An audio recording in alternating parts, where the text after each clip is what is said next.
Memphis head coach Penny Hardaway. Coach, thanks for your time tonight. Congratulations on the winner on advancing. If you would, we'll take an opening statement from you, then we'll open up to questions, please. Yeah, first, thank you. Just definitely it was a blessing to be able to play this game and to be able to come out with a victory. We started off really hot, and we should have got out of the press and went into another style of defense, and I kept the guys in the press too long. They got fatigued. UCF got back into the game, made it a game, and in the second half, the Warriors that the team is, we sustained, won a good game, and now we're on to the next game. Okay, we'll take questions, please. Again, use the raise hand feature in Zoom to get in the queue. We'll start with Terry Davis, please, from the Tri-State Defender. Hey, Coach, it don't have to be pretty. Just got to go 1-0. So what do you take from this game plan and the game you play with Houston for the game tomorrow night? Well, we have to be more strategic on when we take our chances. Thought we did a really good job of containing them and slowing them down, not letting them really get in transition. They did get some transition points early, but not the entire game the way that they want to play. And they're so dynamic when you do that. So I think that we have to take just being smarter during the games instead of just running around there. We haven't done that in a while, just being helter-skelter. And I think that just happened because we were tired. We'll go next to Jason Munns from the Commercial Appeal. Hey, Penny. Any update on Damian? I don't think he came back after going out. And then can you talk about why Boogie left the game as well? Damian is okay, because I asked him, could he go back in at the end? He said he was okay, but we just stayed with that lineup. And then secondly, Boogie went out because he slipped on a wet spot and banged the inside of his knee. But he was okay. As you can see, he came back into the game. But he went out because when he went to save that ball, he hit a wet spot and slipped and banged the inside of his knee on the court. We'll go next to Danielle Lerner from the Daily Memphian. Penny, you mentioned the fatigue early in the game that kind of impacted the defense, but on offense, there were long scoring droughts and things like that. What was it that kept you guys from getting comfortable? Well, basically, you got to give them some credit for changing up defenses. They went from zone to man and kind of disguised it a little bit. And then it seemed like fatigue hit us hard today for whatever reason. It hit us hard. We haven't had a game in a minute, but it hit us hard, and guys were just tired, just getting into the plays, didn't have any energy, didn't have any explosion. And for that stretch, we didn't score. And then we gave up a bunch of layups to shoot threes in transition, trying to play hero ball, and that never works. You got to take those layups, keep pushing away. Okay, we'll go next to Trace Trilko, please.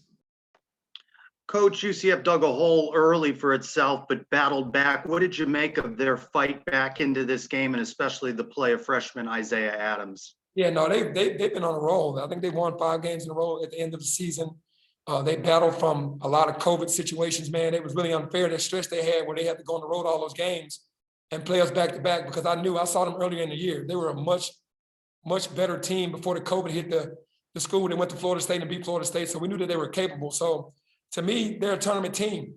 They play really hard. They got scores, and that run is just we knew that they had enough talent to do that. And the freshman Isaiah has a bright future, man. Isaiah Adams is a player. He has gotten better and better every game, and Coach has a player on his hands. Go next to Mark Giannotto from the Commercial Appeal, please.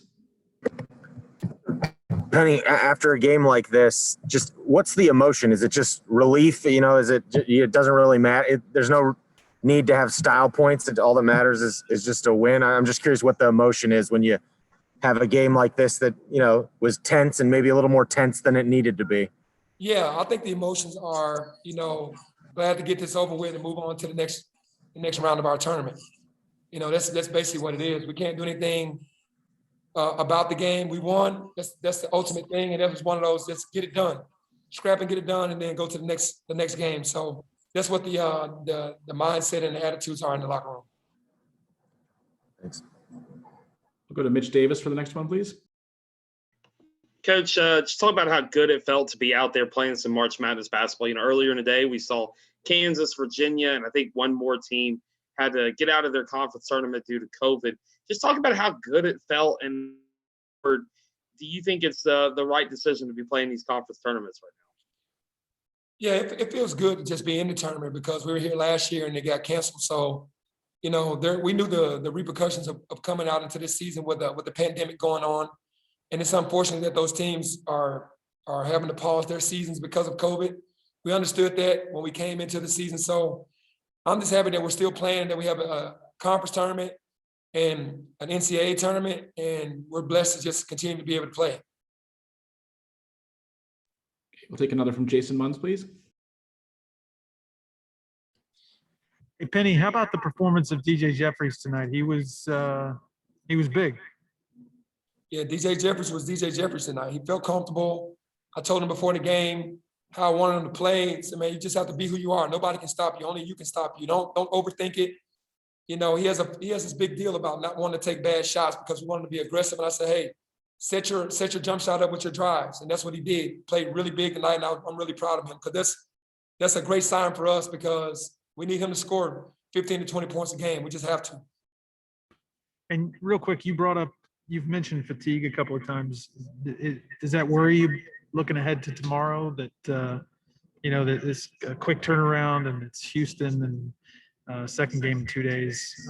Do you worry about that showing up tomorrow? I really don't worry about that because the guys are up for the challenge. I don't think that anybody will be saying that they're tired playing against Houston. We just have to switch up what we do a little bit and be more strategic so that we don't wear them out in the first half, but guys are going to be ready tomorrow. Take another from Terry Davis, please. Hey, Penny, you got a monster effort from Leicester, a record performance for 15 rebounds and Landers. What do they need to do it again tomorrow night? They got to box out and come in there and do the same thing on repeat. We need Landers, DJ, and Leicester to repeat that every night if we're going to have a hoisting up the conference tournament trophy on Sunday. We just need that effort every night. Okay, we just take two more. We'll go to Dan Tortora and then Jonathan Alfano. We'll start with Dan, please. Penny, just what you can say about going through this season, what it's taught you as a coach and how you've kind of had to ad-lib, obviously, as a leader of this team. And then secondly, what the guys have shown you in their resiliency, not just student athletes, but, what they're doing here in the tournament right now. Yeah, for me, this season has taught me that, what I've known my whole entire life, that you have to fight through adversity. And this has been adversity all year, testing negative, testing positive, going to a tournament, and then somebody having to be put out because they tested positive. So it's been really weird, but also it's been a blessing within itself because it's teaching you that we can still survive in this country. And that's big. And for my guys to be student athletes, to have study hall on the road, to have to practice, to have to fight the pandemic, and then also have to play the games. I mean, you can only just applaud them, man, because I couldn't imagine being 19 to 22, 23 and playing through this pandemic and having to go to school and you can't go anywhere and you got to wear a mask everywhere. So I applaud every student athlete around the country in all sports that have had to play through the pandemic because it's been a really tough year, but it's still a blessing to be playing right now. And we'll take the last one from Jonathan Alfano, please. Coach, when UCF made it really tight down the stretch and even took the lead momentarily, you tell your guys in the huddle to get them back on their game and really tighten up down the stretch?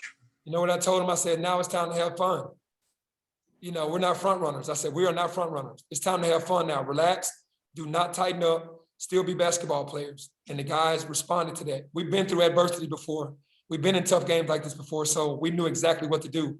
So that's exactly what I told the guys, to loosen up, laugh, enjoy this moment, man, because this is what players want. They want the moment where they have an opportunity where we were up, we got down, and now how are we going to respond? Thank you, Coach. We'll see you back here tomorrow. Thank you.